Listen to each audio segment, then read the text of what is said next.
коментара, аз съм в тих ужас. Била ли си тук? Не, за пръв път. Какво мислиш?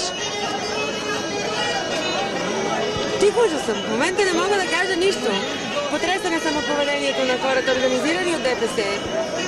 Да освиркаме най-българското нещо, родопско.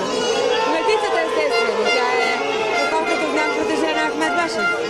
Така че коментара излишен. Кой насажда етническото напрежение, се пита.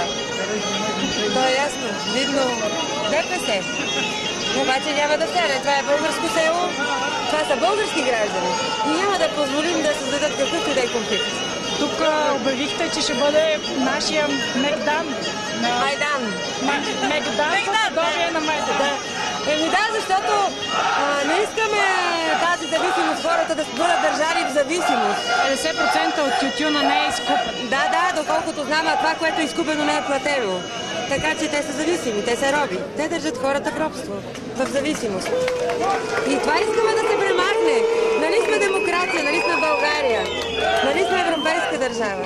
Искаме друга България. Черен чадър и европейското. Да, това е кошмар. Мълчим. Мълчим.